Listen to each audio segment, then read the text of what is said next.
அனைவருக்கும் வணக்கம். தேனி மாவட்டத்தில் இருக்கக்கூடிய கம்மவார் கல்லூரி தொடர்ந்து மாணவர்களுடைய படிப்பை தடுக்கும் வகையில செயல்பட்டு வர்றாங்க. என்ன நடந்துச்சு அப்படின்னு சொன்னா, சில மாணவர்களை இன்னைக்கு செமஸ்டர் தேர்வு எழுத விடாம வெளியில நிக்க வச்சிருந்திருக்காங்க. அவங்க 475 ரூபாய் மதிப்புள்ள ஒரு செமஸ்டர் புத்தகம் வாங்கலன்ற காரணத்துக்காக அவங்களை இந்த மாதிரி அலோ பண்ணாம வெளியில நிக்க வைக்கக்கூடிய ஒரு அவல நிலை ஏற்பட்டிருக்குன்னு சொல்லி ஒரு தனியார் பத்திரிகையில ரிப்போர்ட் பண்ணியிருக்காங்க. சோ இந்த கல்லூரி இப்ப மட்டும் இல்ல, பல ஆண்டுகளாவே இந்த மாதிரி செயல ஈடுபட்டு வராங்க. மாணவர்களை டியூஷன் ஃபீஸ் கட்டல, இல்ல மற்ற ஃபீஸ் கட்டலன்னு சொல்லி எக்ஸாம்க்கு அலோவ் பண்ணாம, அவங்களுக்கு அட்டெண்டன்ஸ் போடாம வெளியிலேயே நிக்க வச்சு பல மாணவர்கள் இதனால வெறுத்து அந்த கல்லூரியிலிருந்து விலகி தன்னுடைய படிப்பவே பாழாக்கி இருக்காங்க. இதுக்கு முழுக்க முழுக்க காரணம் அந்த கல்லூரி தான்.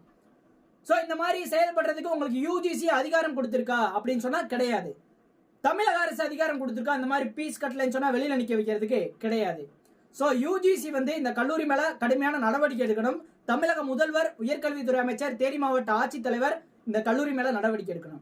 நுகர்வோர் பாதுகாப்பு சட்டப்படி ஒரு பொருளை விற்கணும் அப்படின்னு சொன்னா கன்சியூமரோட விருப்பம் அது. நீங்க கட்டாயப்படுத்தி எந்த ஒரு புத்தகத்தையும் எந்த ஒரு பொருளையுமே விற்க முடியாது. அதுவும் இங்க படிக்கிறேன்னா இந்த புத்தகத்தை கண்டிப்பா வாங்கணும் அப்படின்னு சொல்றது முடிச்சு போடும் வியாபாரம் சொல்லுவோம். நுகர்வோர் பாதுகாப்பு சட்டம் செக்ஷன் 2(o)ல சொல்லியிருக்காங்க. அதுவே மிகப்பெரிய தவறு தான். சோ இந்த கல்லூரி தொடர்ந்து மாணவர்களுடைய எதிர்காலத்துல பாழாக்கும் வகையில நடைபெற்று வர்றாங்க. மாணவர்கள் சார்பா நின்று தேனி மாவட்டத்தில் இருக்கக்கூடிய கம்மவார் கல்லூரியை வன்மையா கண்டிக்கிறோம். நன்றி.